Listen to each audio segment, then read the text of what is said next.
Hey, what's up guys? Yusuf Rafi from Ratix Digital. Hope you guys are doing well. अगर हम बात करें after effects की और बाकी 3D सॉफ्टवेयर की, तो 3D सॉफ्टवेयर में चीज़ों को अरेंज करना थोड़ा आसान हो जाता है, जबकि आफ्टर इफेक्ट्स में अरेंज करना थोड़ा सा कंपैरेटिवली मुश्किल होता है। चलिए पहले मैं आपको सिनेमा 4D में लेकर जाता हूँ कि किस तरीके से चीज़ों को अरेंज करना आसान होता है। तो ये मेरे पास सिनेमा 4D ओपन है।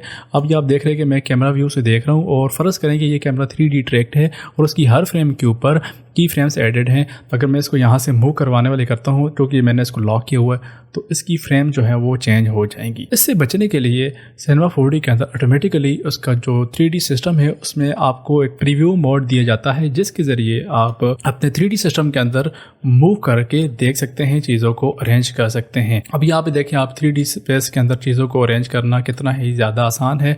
लेकिन अगर हम आफ्टर इफेक्ट्स के अंदर आते हैं, तो ये मैंने एक फुटेज को 3D ट्रैक करके 2-3 फायर एलिमेंट्स जो हैं वो ऐड किए हुए हैं।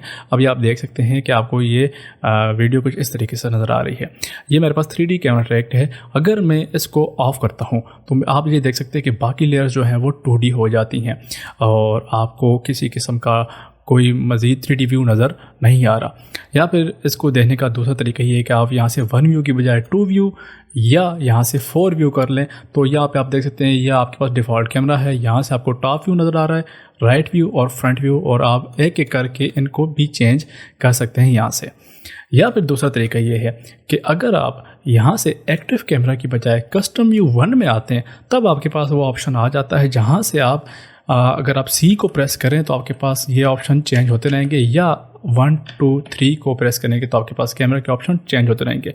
अगर 1 को प्रेस करेंगे तो आपके पास ऑर्बिट मोड आ जाएगा। यहाँ से आप देख सकते हैं कि किस तरीके से आपका जो 3D सिस्टम है वो प्लेस्ड है।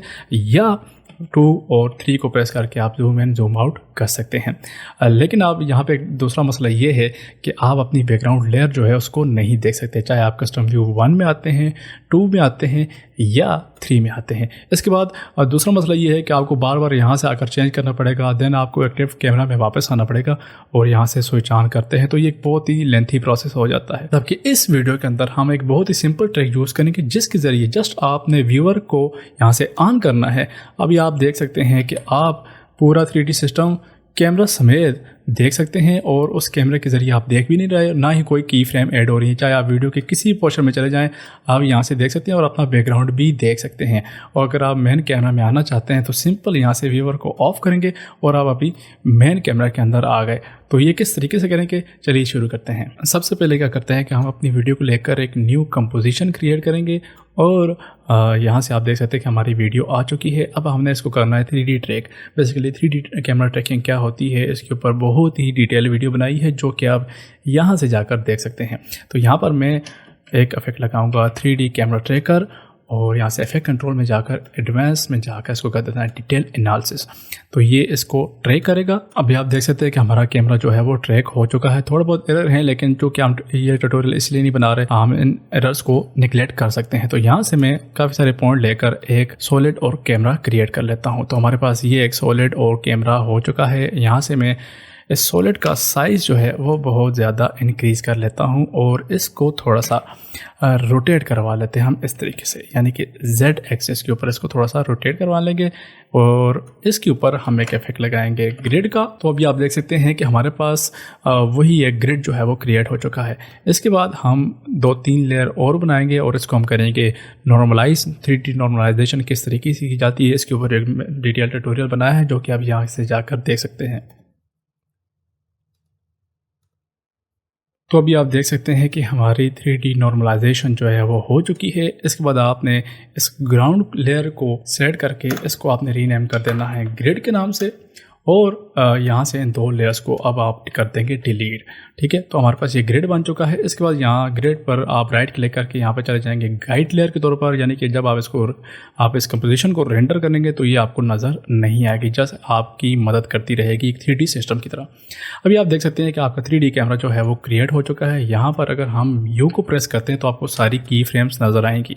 ठीक है, अब मिसाल के तौर पर अगर आप इस व्यू के अंदर अपने कैमरा को मूव करवाते हैं, अगर मैं C को प्रेस करता हूँ तो यहाँ से आप देख सकते हैं कि अगर मैं इसको मूव करवाता हूँ तो हमारी वो वैल्यू जो है वो चेंज हो रही हैं। तो यहाँ से तो हम मूव नहीं करवा सकते और ना ही हम यहाँ से इतना ज़्यादा टाइम ज़ाया करेंगे। उससे बचने के लिए दूसरा तरीका ये है कि मैं यहाँ से राइट क्लिक करके एक न्यू कैमरा क्रिएट कर लेता हूं और इसको हम नाम देते हैं व्यूअर। ओके करेंगे। अब हमारे पास एक दूसरा कैमरा क्रिएट हो चुका है। अभी आप देख सकते हैं कि किस तरीके से बिल्कुल सिनेमा 4D की तरह आपके पास एक व्यूअर आ चुका है। इसके बाद हम क्या करते हैं कि अपनी लेयर्स को, जो हमारी 3D लेयर्स फुटेजेस हैं, उनको यहाँ पर ड्रैग करके लेकर आते हैं और इसको मैं थोड़ा आगे लेके जाता हूँ। यहाँ से इसको कर देते हैं 3D। तो अभी आपको 3D सिस्टम में नज़र आ रही है वो कहाँ पर मौजूद है। तो आप यहाँ पे V को प्रेस करके इसको रोटेट करवा सकते हैं। ठीक हो गया। और यहाँ से आप इसको 3D स्पेस में आगे पीछे लेकर जा सकते हैं। और इसको मेन व्यू से देखने का सबसे बेहतरीन तरीका ये है कि व्यूअर को बंद कर देंगे। अभी आपके पास ये जो लेयर है वो आपकी 3D सिस्टम में आ चुकी है।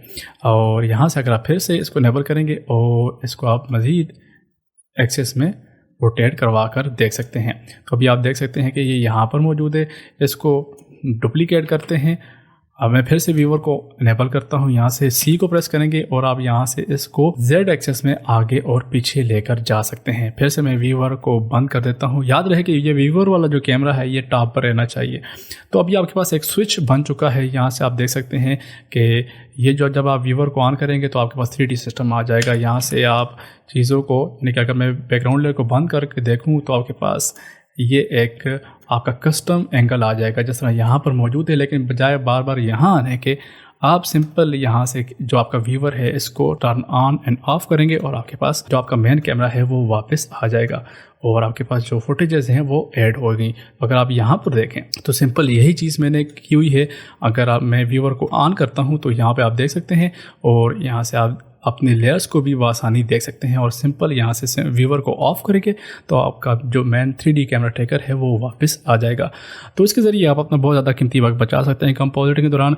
मैं हमेशा इसी ट्रिक को यूज़ करता हूँ। शुरू में ही इस सेटअप को बना लेने के बाद आपको ज़्यादा तकलीफ़ नहीं करनी पड़ेगी और आप देख सकते हैं कि आपके पास एक पूरा का पूरा 3D सिस्टम बन चुका है।